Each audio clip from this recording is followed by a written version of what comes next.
Literary works by Japanese Korean authors, including works by such authors as Yumiri and Yi Youngji. The literary works of Japanese Korean authors offer a unique perspective on the cultural and historical intersections between these two countries. These authors, who often straddle the boundaries between two distinct cultures, have produced a rich and diverse body of work that explores themes such as identity, history, and memory. In this article, we will explore some of the literary works of Japanese Korean authors, including works by authors such as Yumiri and Yi Youngji. Yumiri. Yumiri is a Japanese Korean author whose work often explores the experiences of marginalized and disenfranchised individuals. Her novel, Tokyo Ueno Station, tells the story of a homeless man named Kazu who lives in a park near the titular train station. Through Kazu's story, Yumiri explores the harsh realities of poverty, displacement, and social exclusion in contemporary Japan. The novel also touches on themes such as the legacy of Japan's colonialism in Korea, and the impact of Japan's economic policies on the lives of ordinary people. Another notable work by Yumiri is Gold Rush, a collection of short stories that explore the lives of Korean immigrants in Japan. The stories in Gold Rush touch on themes such as cultural identity, family relationships, and the challenges of assimilation. Yumiri's work offers a powerful and nuanced portrayal of the experiences of Japanese Koreans, who often find themselves caught between two distinct cultures. Yi Youngji.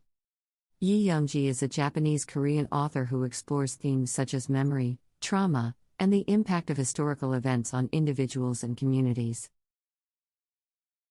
Her novel, The Voices of Heaven, tells the story of a woman named Sunmi who is haunted by the memory of her mother, who was killed during the Korean War.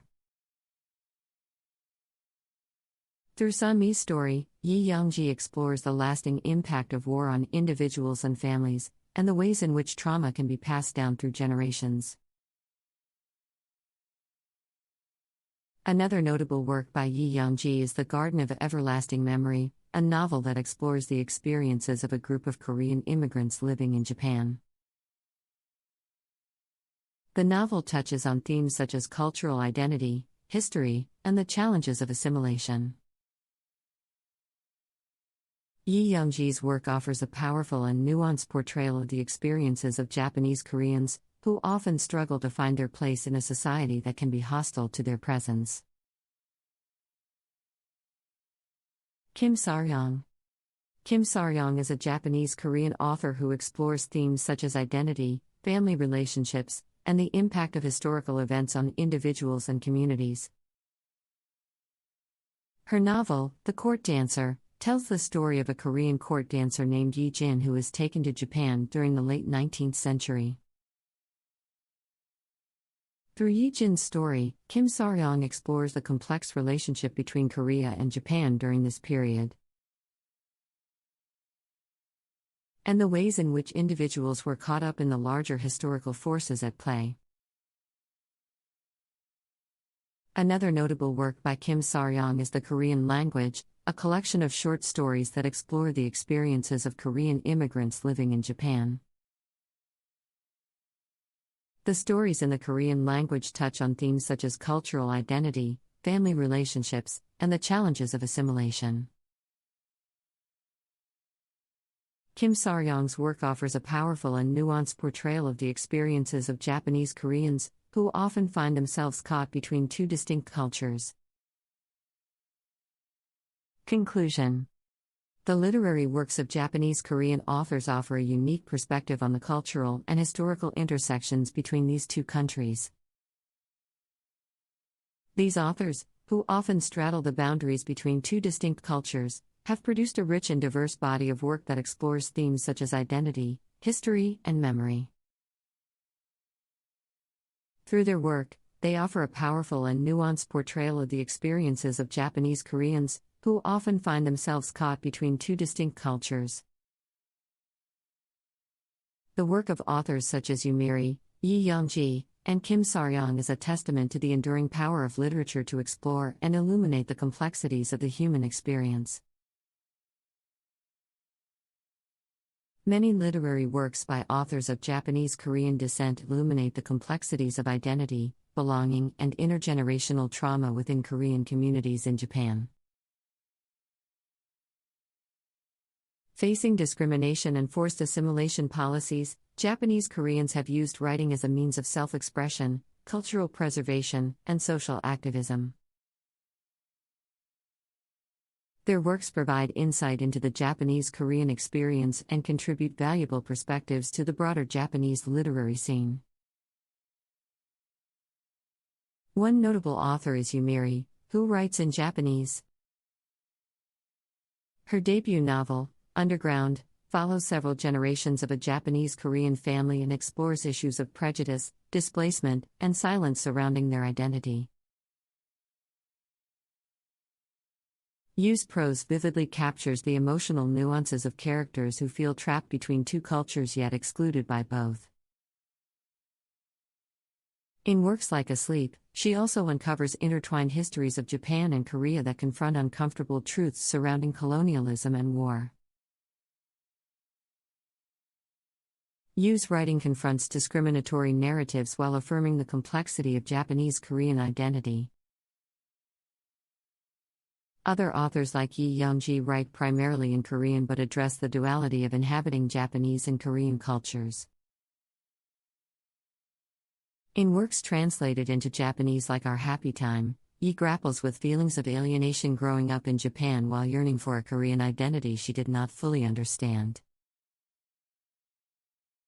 She depicts the difficulties of maintaining her mother tongue and cultural customs within an assimilationist system. Yet Yi's stories also celebrate the resilience of Japanese Koreans who pass their heritage onto the next generation.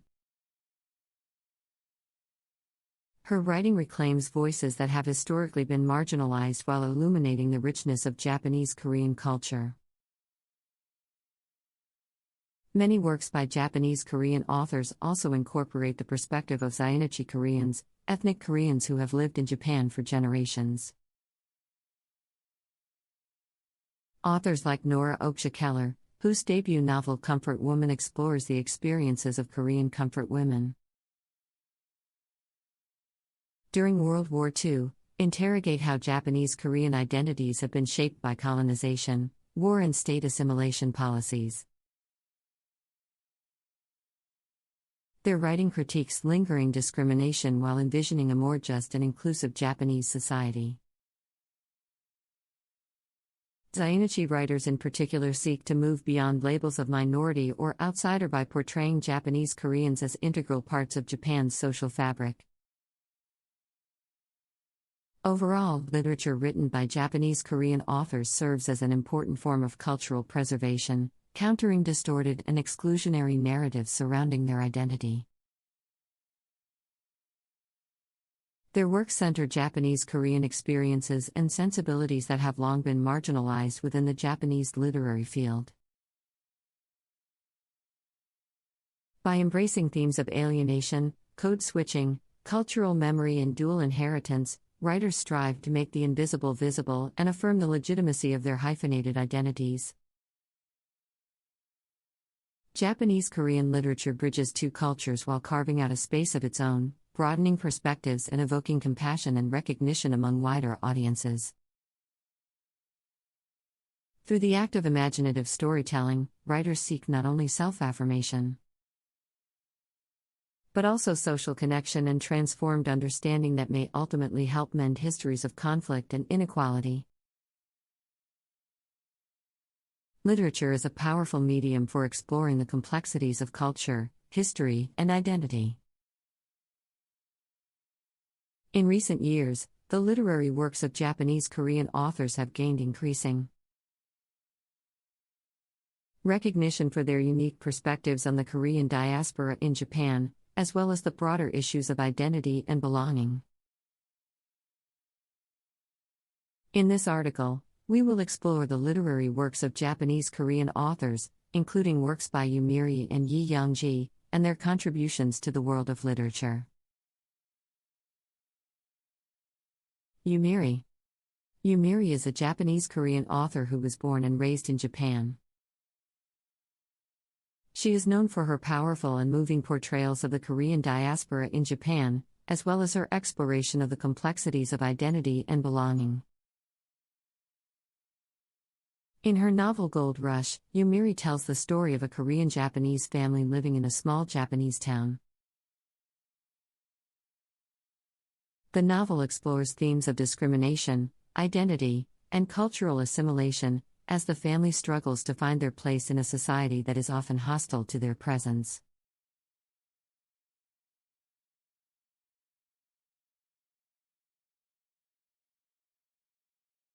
The meaning of philosophy in Lao Tzu for modern life.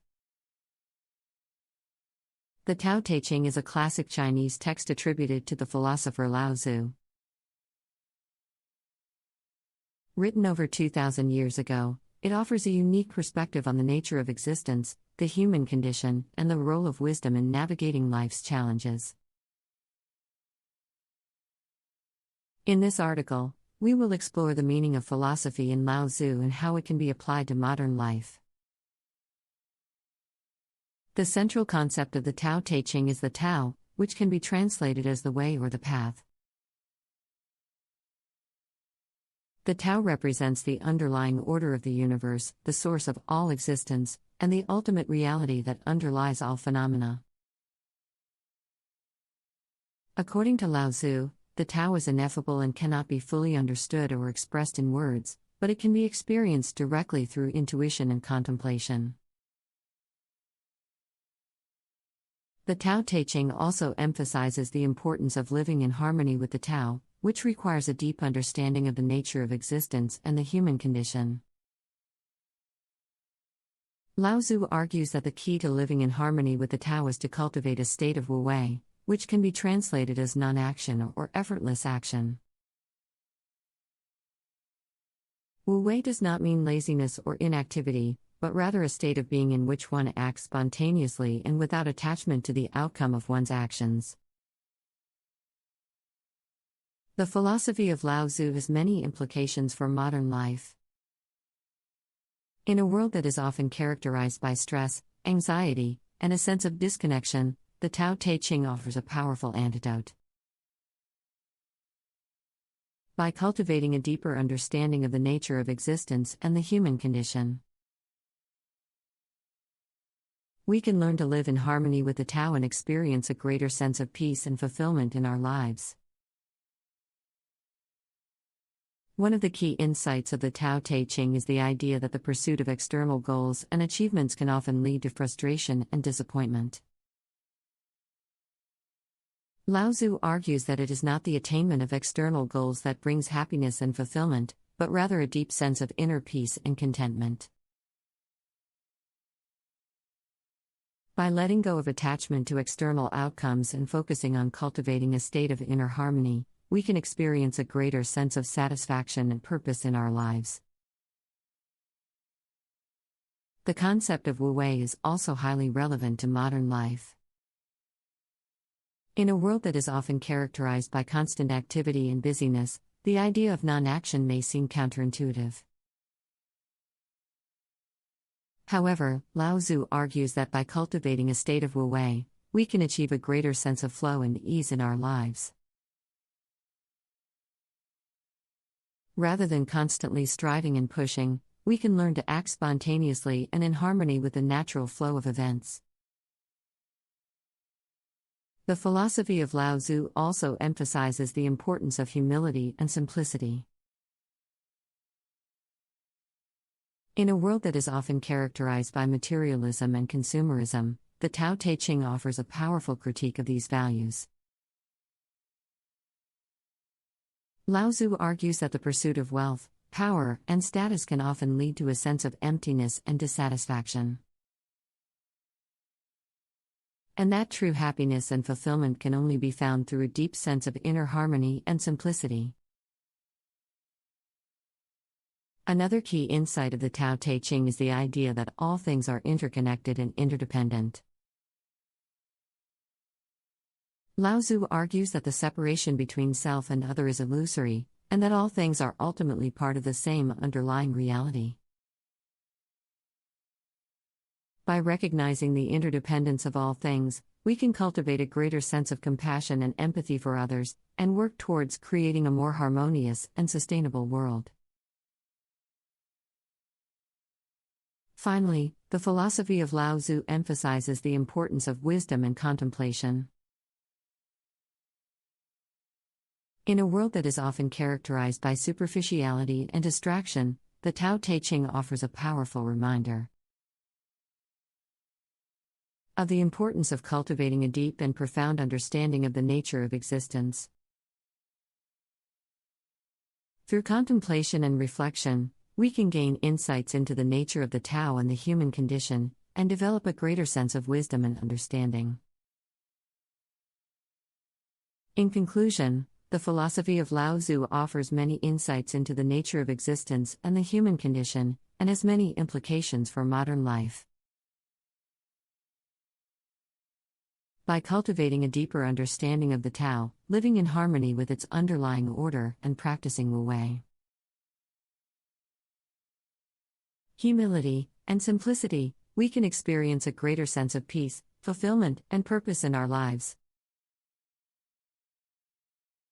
As we navigate the challenges of the modern world, the wisdom of Lao Tzu's timeless teachings can offer a powerful guide to living a more meaningful and fulfilling life. The ancient Taoist text Lao Tzu, believed to be written by the sage Lao Jiao around the 6th century, contains philosophical wisdom that remains immensely relevant for navigating modern life. Though written thousands of years ago, Lao Tzu's teachings on living harmoniously with nature, accepting change, and pursuing spiritual enlightenment through simplicity provide guidance for living a more balanced, meaningful life in the fast-paced and technology-driven world we inhabit today. The central concept of Tao, or the Way, articulated in Lao Tzu points to a philosophy of living in natural harmony. Tao refers to the simple, spontaneous natural way of the universe that we must follow in order to achieve peace and enlightenment. Lao Tzu advocates living in accordance with the rhythms and processes of nature rather than struggling against them. In the modern era, this wisdom reminds us of the importance of living in a balanced, sustainable manner aligned with the rhythms of the natural world. As technology races ahead at breakneck speed, Lao Tzu's call to return to the natural simplicity of Tao provides a vision for embracing limitations and living at a manageable scale with the environment. Lao Tzu's focus on accepting and embracing change also speaks to modern life, rife with ever-accelerating transformations driven by disruptive technologies. Lao Tzu argues that comfort with permanence is an illusion and everything must change according to its time. He advocates practicing Wu Wei, non-doing or effortless action, and becoming one with the ebb and flow of change rather than resisting it. In this era of constant upheaval, Lao Tzu's philosophy helps us find inner peace amid ceaseless external change. His wisdom suggests we can navigate transformations healthily by accepting that all is in flux, embracing the process of change itself, and living in the present moment. Rather than fearing transitions, Lao Tzu's non-theistic spirituality helps us find sacred meaning in the simple yet profound rhythms of permanence and change. Finally, Lao Tzu's vision of enlightenment through simplicity and spiritual purification provides guidance for living meaningfully in our complex technological age. He advocates stripping away worldly attachments and desires in order to return to an original state of simplicity and Wu Wei. Lao Tzu describes the truly enlightened sage as living simply without fame or fortune, existing in harmony with the Tao. In the modern era filled with distractions and materialism, Lao Tzu's vision offers a path for discovering inner peace and direction by letting go of superfluous attachments. His philosophy suggests that spiritual awakening is found not through pursuing external goals and satisfactions, but rather coming home to our simple, natural self at the center of being. In an age where technology multiplies our desires, Lao Tzu's vision of enlightened simplicity helps us cultivate an interior life of presence, peace, and purpose. In summary, the ancient Taoist philosophy articulated in Lao Tzu contains wisdom that remains highly relevant for navigating challenges of contemporary life, like navigating constant change, living sustainably, and discovering meaning amid multiplicity. Lao Tzu's teachings on the way of nature, embracing change and seeking enlightenment through simplicity offer a path for finding inner harmony within the fast-paced, technology-driven modern world.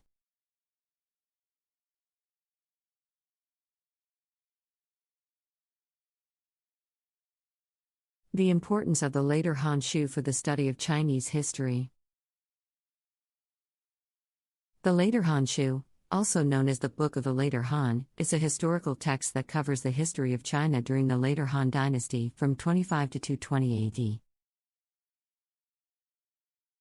The text is considered one of the most important sources of information on this period, and has been invaluable to scholars and historians studying Chinese history.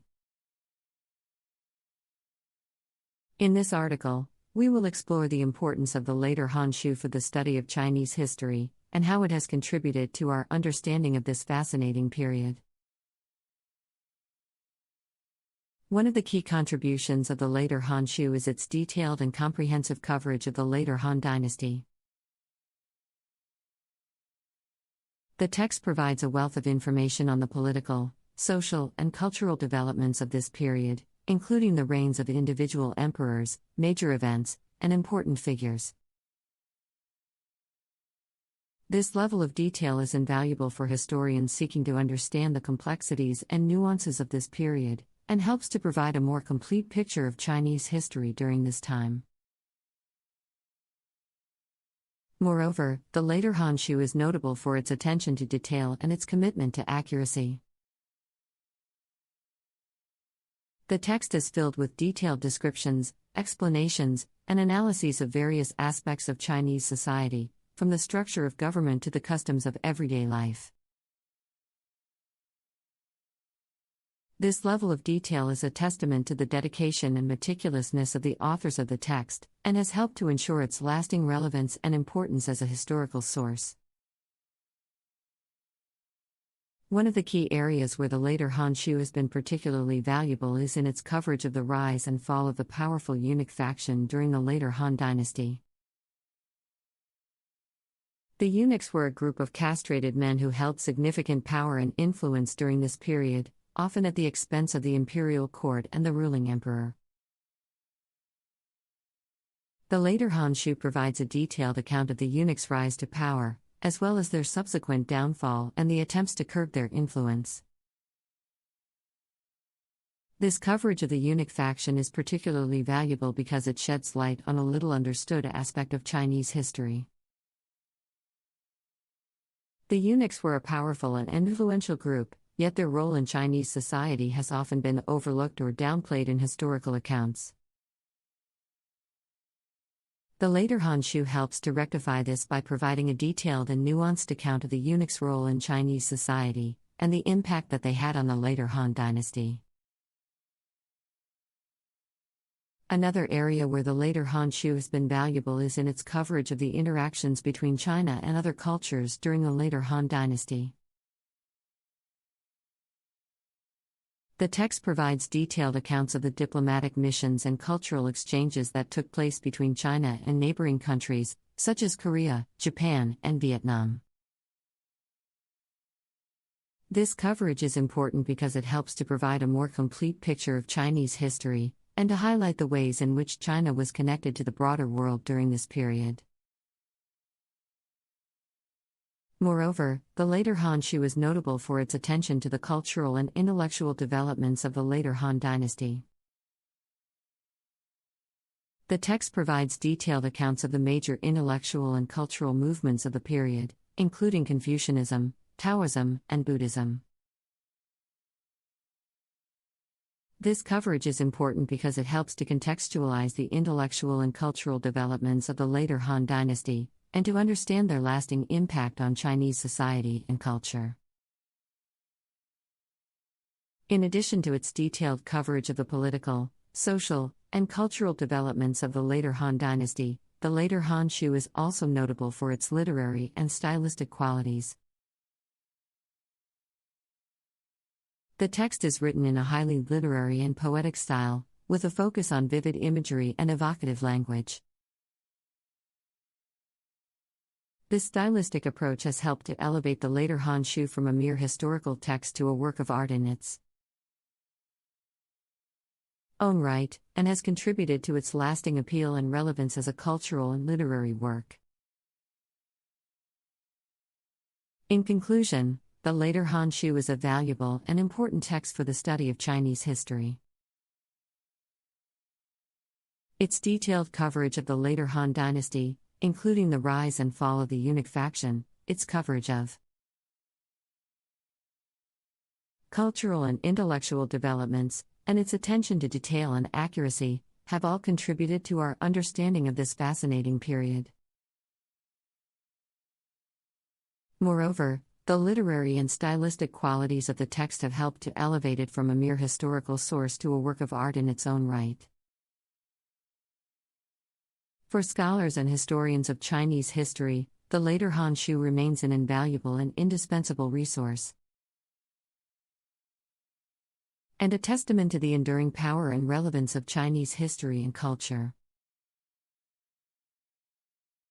The later Han history, Ho Han Shu, completed in 445 CE by Fan Yi, is one of the most important textual sources for studying the history of China's Han Dynasty, 202 BCE to 220 CE.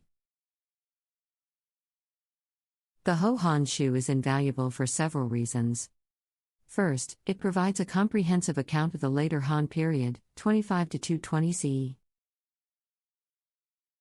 The later Han history contains 130 volumes and over 1.5 million Chinese characters, covering political, economic, social, cultural, and philosophical developments during the later Han. It documents the reigns of 13 emperors and analyzes the causes of the Han dynasty's ultimate decline and fall. Without the Ho Han Shu, much of what we know about the later Han period would be lost. Second, the Ho Han Shu preserves many historical records and documents that would otherwise be extinct. Fan Yi collected over 600 historical works and 2,000 documents to compile the history.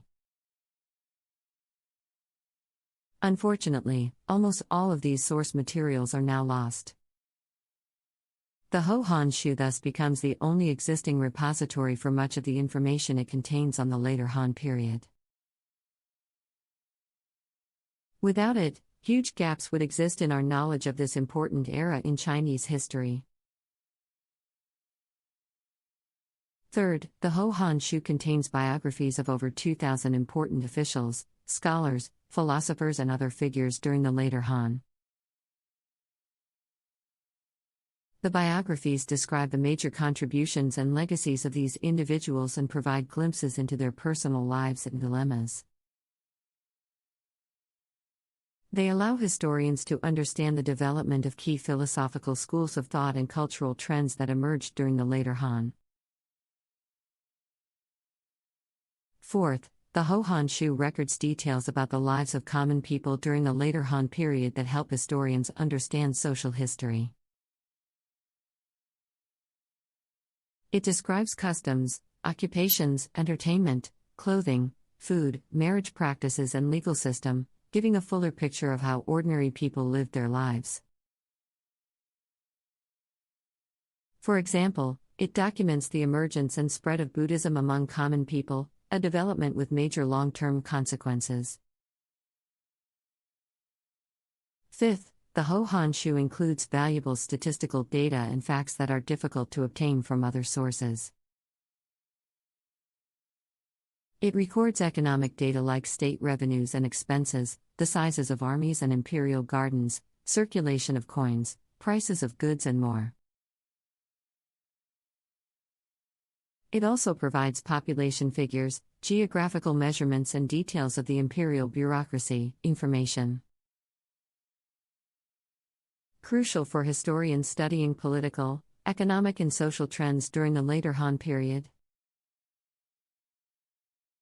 In summary, the later Han history is indispensable for researchers investigating any aspect of the Han Dynasty and late imperial China. Its comprehensive scope, preservation of otherwise lost source materials, rich biographical details, insights into social history, and statistical facts make it an invaluable window into the later Han period. While no single historical work can claim absolute objectivity, the Ho-Han Shu remains the fullest and most comprehensive account we have of this pivotal time in China's history. It is rightly regarded as one of the most important historical works produced during China's imperial era. The Later Han Shu, or the Book of the Later Han, is a historical text that covers the history of China from 25 to 220 AD, during the later Han Dynasty. It is an important source for the study of Chinese history, as it provides valuable information about the political, social, and cultural developments of the time. In this article, we will explore the importance of the later Han Shu for the study of Chinese history.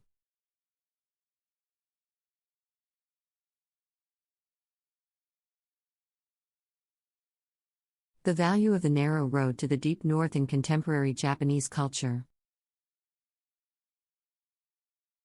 The Narrow Road to the Deep North is a literary masterpiece by the Japanese poet and travel writer Matsuo Basho. First published in 1694, the book chronicles Basho's journey through the rugged and remote regions of northern Japan. It is widely regarded as one of the greatest works of classical Japanese literature, and its enduring popularity speaks to its enduring cultural value. In contemporary Japanese culture, the narrow road to the deep north remains a touchstone of national identity and a source of inspiration for artists and writers alike. At its core, the narrow road to the deep north is a celebration of nature and the natural world. Basho's journey takes him through some of the most breathtaking landscapes in Japan, from the rugged mountains of the north to the misty valleys of the south. His writing is infused with a sense of wonder and reverence for the natural world. And his descriptions of the changing seasons and the beauty of the landscape have inspired generations of Japanese artists and writers. But the narrow road to the deep north is much more than a simple travelogue. It is also a meditation on the transience of life and the impermanence of all things.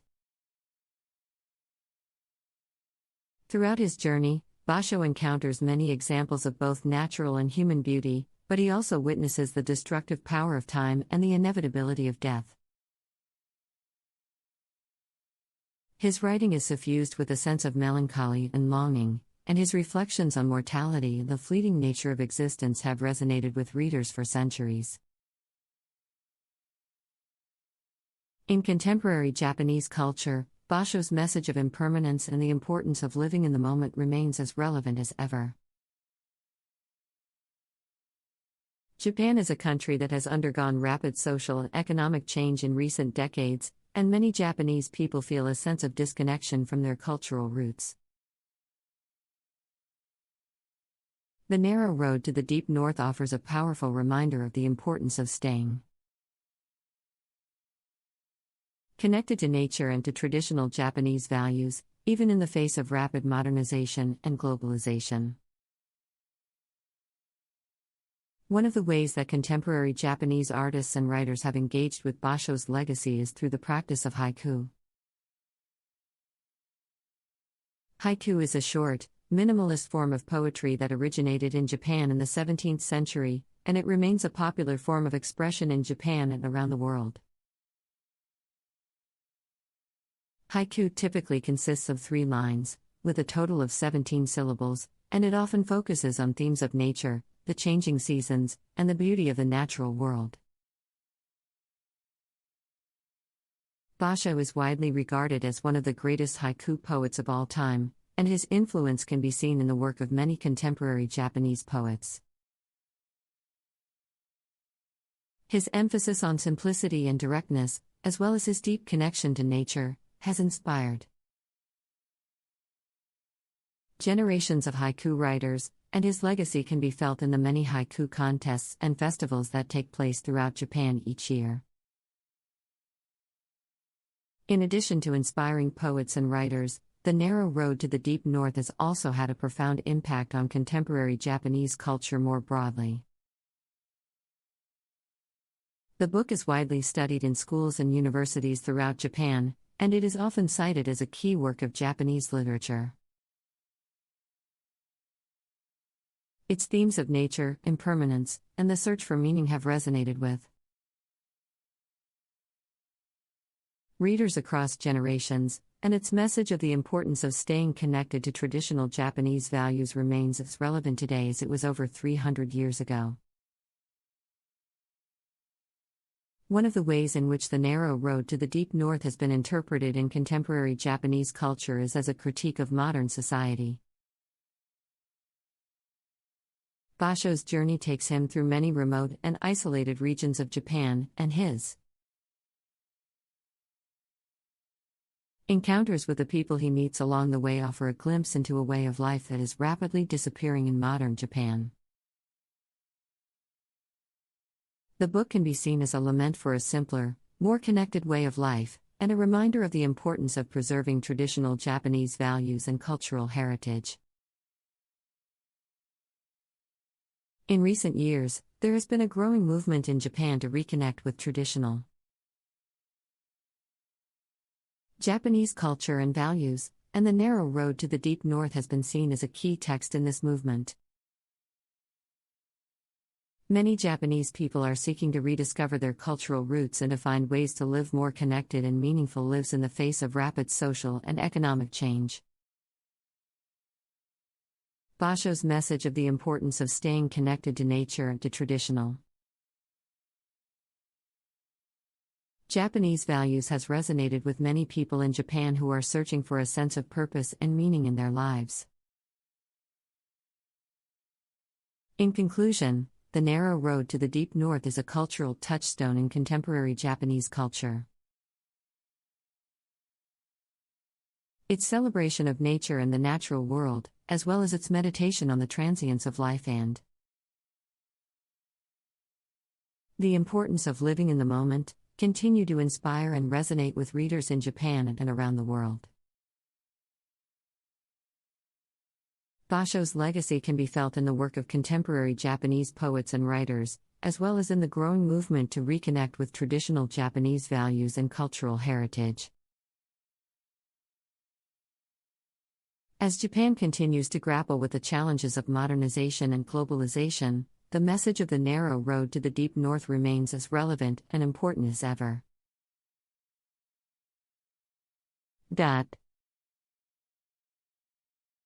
Matsuo Basho's 17th-century haiku masterpiece The Narrow Road to the Deep North remains an important and influential work in contemporary Japanese culture for its philosophy of simplicity, mindfulness, and connection to nature. Written over 300 years ago, Basho's travel diary chronicles his journey through Japan, observing nature, meeting common people, and crafting poetic haiku along the way. The work advocates a philosophy of renouncing worldly attachments, living simply and close to the natural world. While the modern pace of life in Japan has accelerated radically since Basho's time, his espoused values of simplicity, self-reflection, and connection to nature still resonate powerfully today. Basho's promotion of living simply aligns closely with the contemporary trend of slow living, slow kurashi, In Japan, valued as an antidote to the pervasive stress and busyness of modern life. Basho famously lived a life of renunciation as an itinerant haiku poet, traveling light and taking pleasure in simple natural pleasures along the way. He wrote of wandering the countryside, enjoying wild grasses and observing insects as finding more joy than in extravagance or comfort. His diary models a non-materialistic, mindful way of living focused on the beauty of everyday, fleeting moments. In an era of increasing consumerism and time poverty in Japan, Basho's philosophy of lived simplicity and mindful presence offers valuable inspiration for rediscovering meaning and joy in the narrow road of ordinary life. Basho's prescriptions for practicing mindfulness through natural imagery and poetic evocation also remains highly relevant today. With the World Health Organization recently declaring stress a health epidemic in Japan, practices like meditation and mindfulness have gained increasing prominence as stress relief tools. Basho's writings provide a timeless model for accessing inner peace and calmness through connecting with nature. His fusion of observation of natural phenomena with poetic evocation and insight trains the mind to dwell in the present moment. His writings thus serve as a guidebook for using nature and poetry as aids to mindfulness, an ability increasingly valued for its importance to well-being in the hectic and hyperconnected modern world. Perhaps most powerfully, Basho's celebration of nature's beauty is a source of enlightenment and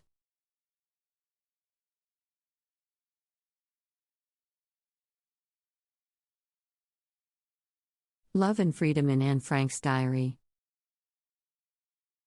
Anne Frank's diary is a powerful and moving account of a young girl's experiences during the Holocaust.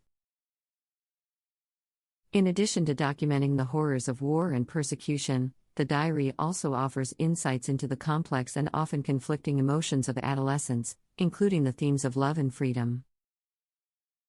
Anne's diary provides a unique perspective on these themes, offering a window into the mind of a young girl struggling to find her place in a world that is increasingly hostile and oppressive. One of the key themes of Anne's diary is love, particularly her own experiences with romantic love. Anne writes extensively about her crushes on various boys, including Peter Van Don, a fellow refugee who is also hiding in the same annex as her family. Anne's descriptions of her feelings for Peter are both tender and powerful, and provide a vivid portrait of the intensity and complexity of adolescent love. However, Anne's experiences with love are also tinged with sadness and anxiety, as she struggles to balance her desire for connection with the fear and uncertainty of her situation. Anne's diary also explores the theme of freedom, particularly her own longing for freedom and autonomy. As a young girl living in a cramped and confined space, Anne often feels stifled and trapped, yearning for the kind of freedom that seems out of reach. She dreams of a future where she can travel the world, pursue her passions, and experience all that life has to offer. However, Anne's desire for freedom is constantly thwarted by the harsh realities of her situation, as she is forced to hide from the Nazis and live in constant fear of discovery. Despite these challenges, however, Anne's diary also offers a powerful message of hope and resilience. Even in the face of unimaginable adversity, Anne refuses to give up on her dreams and aspirations. She continues to write, to dream, and to hope, even as the world around her grows darker and more dangerous. In doing so, Anne's diary serves as a testament to the power of the human spirit, and a reminder that even in the most difficult of circumstances, love and freedom can endure. One of the most poignant examples of Anne's longing for freedom and love comes in her description of a tree outside the annex where she and her family are hiding. Anne writes that she often looks out the window at the tree, marveling at its beauty and vitality, and dreaming of the day when she can be free to enjoy such simple pleasures. She also imagines sharing the tree with Peter, sitting together beneath its branches and enjoying each other's company. This tree becomes a symbol of Anne's longing for both love and freedom, representing the kind of simple, natural pleasures that are denied to her in her current situation. She sees in the tree a reminder of the beauty and wonder of the world outside, and a source of hope that one day she will be able to experience it for herself. By using this tree as a symbol, Anne is able to capture the essence of her own desires and aspirations, and to communicate them to her readers in a powerful and evocative way. Another example of Anne's desire for freedom and love comes in her relationship with her mother. Anne and her mother frequently clash, as Anne chafes under her mother's strict rules and expectations. However, despite their disagreements, Anne loves her mother deeply, and longs for a more open and honest connection with her. She writes about her desire to be able to talk to her mother as an equal, to share her thoughts and feelings without fear of judgment or disapproval. This longing for a more authentic and loving relationship with her mother speaks to Anne's deeper desire for freedom and autonomy. She wants to be able to express herself fully, to be true to her own desires and aspirations, without fear of reprisal. At the same time, however, she recognizes the importance of love and connection, and longs for a deeper and more meaningful relationship with her mother. In conclusion, Anne Frank's diary is a powerful and moving testament to the human spirit, and to the enduring power of love and freedom. Through her vivid and evocative writing, Anne captures the intensity and complexity of adolescent love, as well as the deep longing for freedom and autonomy that is universal to all human beings. Her diary serves as a reminder of the indomitable nature of the human spirit, and a testament to the power of hope and resilience in the face of adversity. Above all, however, Anne's diary is a powerful reminder that even in the darkest of times, love and freedom can endure, and that the human spirit is capable of enduring even the most unimaginable challenges. At the heart of Anne Frank's diary is a teenager's yearning for love and freedom. Written from 1942 to 1944 while Anne and her family hid from the Nazis in an attic in Amsterdam, the diary chronicles Anne's coming of age under confinement. Although the circumstances were incredibly difficult, Anne maintained a hopeful and positive spirit, finding joy in the simple pleasures of friends, family, and her budding romance with Peter Van Pels. The diary shows how, even in the bleakest of conditions, love and the aspiration for freedom can sustain the human spirit. From the start of her diary entries, Anne documents the love and comfort she finds in her family, especially her father, Otto. She writes fondly of her mother and sister Margot, as well as the 4 others who join their hiding place, the Van Pels family and Fritz Pfeffer. Anne describes their cramped but cozy attic rooms and the games, stories and jokes that helped pass the time. The companionship of these people allowed Anne to endure the trying conditions, sharing in the little joys they could find together. She remarks that as long as we're together, we can manage to cope with their hardship and the fears. The love Anne shares with her family and hiding companions provides a beacon of hope during the darkness of their confinement. Anne's diary also beautifully chronicles her first experience of romance as a teenage girl. After initial arguments and clashes, Anne and Peter Van Pels develop a romantic relationship during their time in hiding. Anne describes their growing closeness, and how Peter helped satisfy her longing for companionship and intellectual relationships. Though she at times feels insecure about her developing womanhood, Peter reassures Anne and boosts her self-confidence. Their innocent but passionate flirtation brought joy and purpose into Anne's isolated life, a small taste of the freedom and emotional fulfillment she desired. Even at the end of her diary entries, Anne expresses hope that she and Peter would be able to live together when freedom came. Throughout the diary, Anne writes passionately about her longing to be free. She dreams of being an actress and writer, desiring nothing more than freedom, freedom, freedom.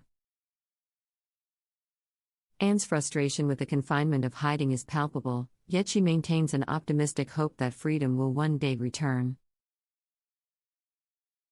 For Anne, freedom represents not just an escape from the Nazis but also the ability to develop into her true self through creative expression, romance, and joyful experiences of youth. Anne's aspiration for freedom helped her remain positive, writing at one point that Nazi tyranny cannot rob us of our inner freedom. Even amid the horrors of the Holocaust, Anne's spiritual freedom helped sustain her will to live. Tragically, Anne's dream of freedom was never realized. In August 1944, the Frank family and hiding companions were arrested and deported to concentration camps, where Anne and her sister Margot died of typhus the following year. Yet despite this horrific end, Anne's diary stands as a powerful testament to the ability of love and freedom to uplift the human spirit, even in the darkest times.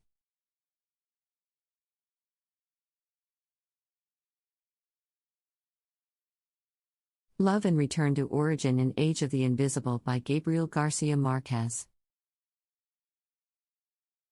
Age of the Invisible is a short story by Gabriel Garcia Marquez that explores the themes of love and return to origin. The story tells the tale of a man named Brausen who, after many years of living abroad, returns to his hometown in Colombia.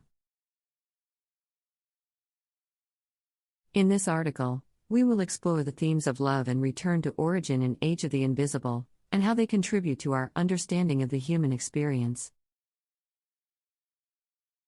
Love. One of the central themes of Age of the Invisible is love. The story explores the idea that love is a powerful force that can transcend time and distance, and can bring people together even after many years of separation. Brausen's return to his hometown is motivated in part by his desire to reconnect with his former lover, Anna. Despite the fact that they have not seen each other in many years, Brausen is still deeply in love with Anna, and is willing to go to great lengths to be with her again. The story also explores the idea that love can be transformative. Brausen's love for Anna inspires him to make significant changes in his life, including leaving behind his successful career abroad and returning to his hometown. His love for Anna gives him a sense of purpose and direction that had been missing from his life, and motivates him to make the journey back to his roots. Return to origin. Another key theme of Age of the Invisible is return to origin. The story explores the idea that our origins and our past can have a powerful hold on us, and that returning to our roots can be a deeply transformative experience. For Brausen, returning to his hometown is a way of reconnecting with his past and his cultural heritage. He feels a deep sense of nostalgia and longing for the place where he grew up, and is motivated by a desire to recapture the sense of belonging and identity that he had lost while living abroad. The story also explores the idea that return to origin can be a way of finding meaning and purpose in life. Brausen's return to his hometown allows him to reconnect with his former lover, Anna, and to rediscover the sense of love and passion that had been missing from his life.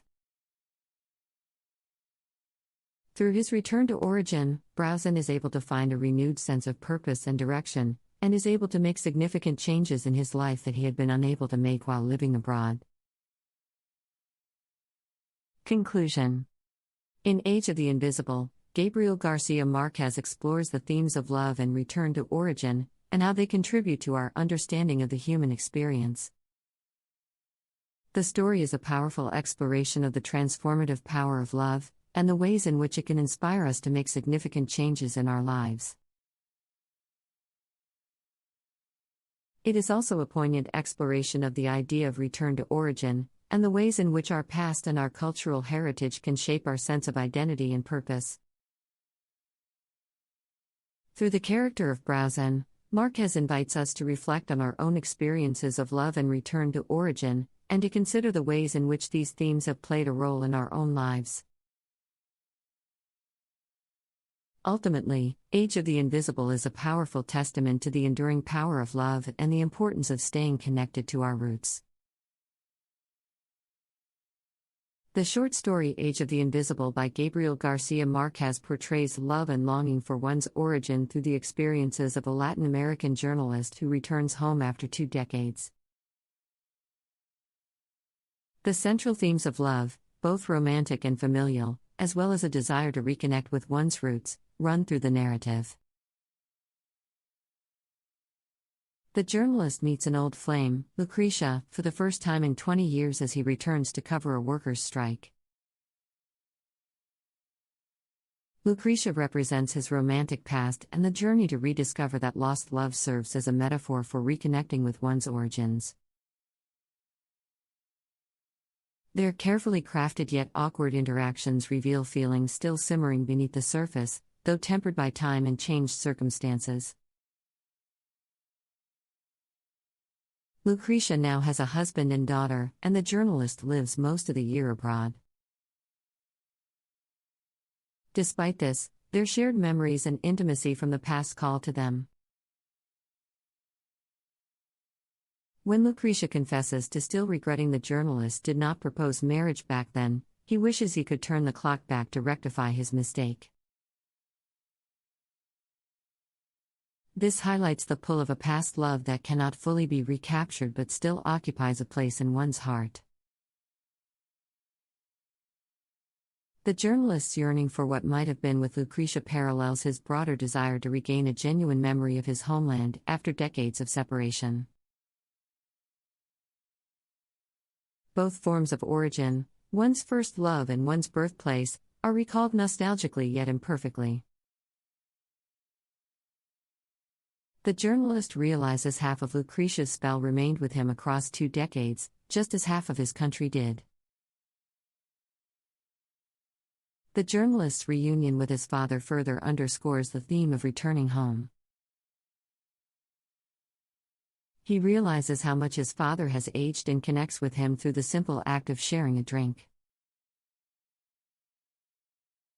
The way his father dwells on past glories highlights the bittersweet nature of reconnecting. While filled with joy, it also confronts one with absence, loss, and time's passage. The journalist finds beauty in observing the everyday little things that remind him of his childhood, a neighbor's mango tree and the scent of jasmine. These tiny details help bridge the gulf created by 2 decades away. Throughout the story, love, whether romantic, familial, or for one's country, drives the desire to reconnect with origin. The journalist's encounters with Lucrecia and his father, though imbued with nostalgia, fail to fully satisfy his yearning.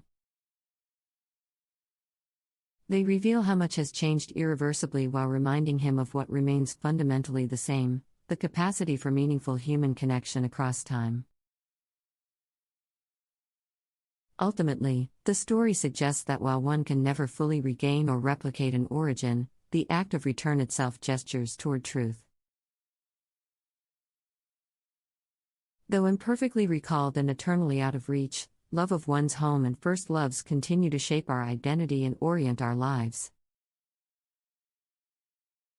They form landmarks in our personal journeys that we are irresistibly drawn back to time and again. In Age of the Invisible, Garcia Marquez employs themes of love and return in a poignant and evocative manner that captures the bittersweet nature of reconnecting with one's roots. While filled with nostalgia, the story also acknowledges the inevitability of change and absence, highlighting how love endures precisely through what it cannot regain but only recall imperfectly. Gabriel Garcia Marquez is one of the most celebrated writers of the 20th century, renowned for his magical realism and his exploration of the human condition. In his novel The Age of the Invisible, Marquez delves into the themes of love and return to origin. Set in the fictional town of Macondo, the novel follows the lives of several characters as they navigate their relationships and their search for meaning in life. In this article, we will explore the themes of love and return to origin in the Age of the Invisible. Love. Love is a central theme in the Age of the Invisible. The novel explores the different forms of love that exist, from the passionate and intense love of youth to the more mature and enduring love of adulthood. Marquez portrays love as a force that can transform and enrich a person's life, but also as a force that can bring pain and suffering. One of the main characters in the novel, Juvenal Urbino, is a doctor who has been married for over 50 years to his wife, Fermina Daza. Their relationship is portrayed as a mature and enduring love, built on mutual respect and shared experiences. However, their relationship is not without its challenges. Throughout the novel, they struggle to maintain their love amidst the pressures of society and the passing of time. The novel also explores the passionate and intense love of youth through the character of Florentino Ariza.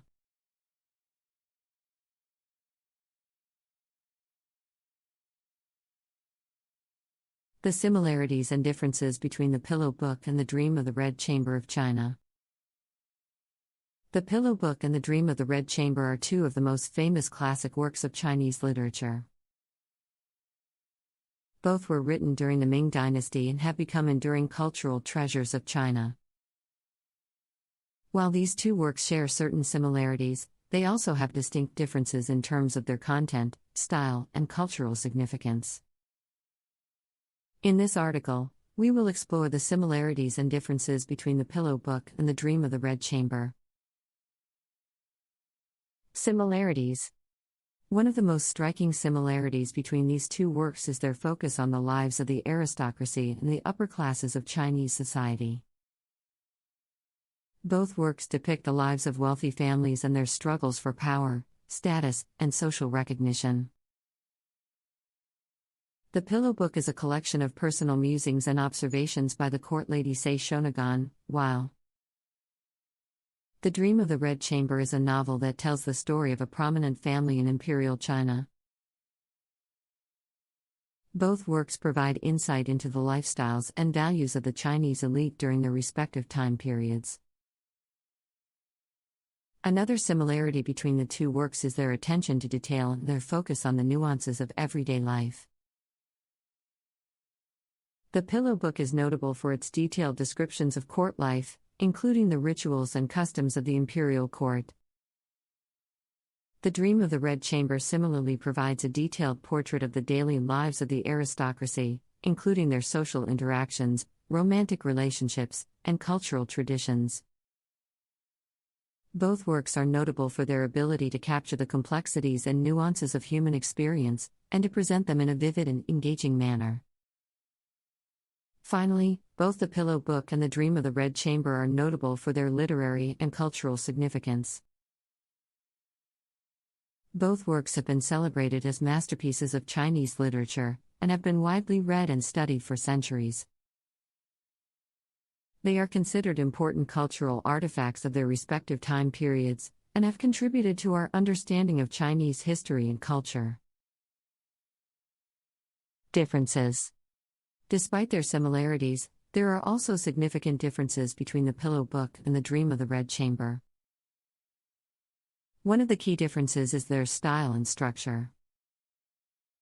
The Pillow Book is a collection of personal musings and observations, organized thematically rather than chronologically. In contrast, The Dream of the Red Chamber is a novel with a more traditional narrative structure, following the lives of its characters over a period of time. The Pillow Book is notable for its fragmented and impressionistic style, while The Dream of the Red Chamber is more cohesive and structured. Another major difference between the two works is their cultural significance. While both The Pillow Book and The Dream of the Red Chamber are important cultural artifacts of their respective time periods, their cultural significance differs in important ways. The Pillow Book is often celebrated for its insight into the lives of women in the imperial court, and for its ability to capture the nuances of court life. The Dream of the Red Chamber, on the other hand, is widely regarded as one of the greatest works of Chinese literature, and is celebrated for its exploration of themes such as love, family, and the search for meaning in life. Finally, there are also differences in terms of the themes and motifs that are explored in the two works. The Pillow Book focuses primarily on the external world of court life, with a focus on descriptions of people, places, and events. The Dream of the Red Chamber, on the other hand, explores more internal themes such as the psychology of its characters, their emotional states, and the dynamics of their relationships. The novel also incorporates elements of Chinese folklore and mythology, which are largely absent from the Pillow Book. In conclusion, The Pillow Book and The Dream of the Red Chamber are two of the most significant works of Chinese literature. While they share certain similarities, such as their focus on the lives of the aristocracy and their attention to detail, they also have distinct differences in terms of their style, structure, and cultural significance. The Pillow Book is a collection of personal musings and observations, while The Dream of the Red Chamber is a novel with a more traditional narrative structure. Both works are important cultural artifacts of their respective time periods, but their cultural significance differs in important ways. Ultimately, both works continue to be celebrated as masterpieces of Chinese literature, and as windows into the complexities of Chinese history and culture. The Pillow Book and The Dream of the Red Chamber are two of the most well-known novels in Chinese literature. Though written centuries apart, they share some similarities in their exploration of romance, family relationships, social customs, and the frailties of human nature. However, there are also key differences in style, theme, and cultural context that distinguish the two works. One similarity lies in the focus on romantic relationships. The Pillow Book documents the romantic and sexual encounters of a court lady named Sei Shonagon, while The Dream of the Red Chamber chronicles the doomed love between the cousins Jia Baoyu and Lin Daiyu. Both novels portray the complexity of romantic love and attractions, as well as its entanglement with issues of status, duty, and propriety. The intimate perspective on love and relationships highlights the feminine experience in each era. Another similarity can be found in the portrayals of family dynamics. Both novels portray the inner workings of elite families during their respective time periods, showcasing the tensions, compromises, alliances, and fissures within complicated extended clan structures. They reveal the predicaments faced by individuals as they navigate the dense web of social and emotional connections within the family system. The family becomes a microcosm for broader social relations and the challenges of maintaining harmony. However, there are also important differences between the two novels. The Pillow Book, written during the Heian period in Japan, adopts a more light-hearted and satirical tone. Through the observations of Sei Shonagon, trivial customs and eccentric personalities at court are vividly portrayed in a playful and amusing manner. In contrast, The Dream of the Red Chamber, written during the Qing dynasty in China, takes on a more melancholic tone and an epic scale. The despair of the protagonists and the decline of the aristocratic Jia family evoke larger questions about the transience of life and meaning of existence. The themes and attitudes towards human nature also differ. The Pillow Book is ultimately optimistic about humanity, seeing humor, wisdom, and self-awareness within human folly. In contrast, The Dream of the Red Chamber depicts humanity in a more pessimistic light, exposing greed, selfishness, and delusion at the root of people's behaviors. The extravagant Jia family rapidly falls into decline due to the moral failings of its members, implying a critique of contemporary Chinese society. Finally, the cultural milieus in which the two works were produced also diverge greatly. The Heian period in Japan was characterized by imperial stability, cultural prominence, and flourishing of the aristocratic elite.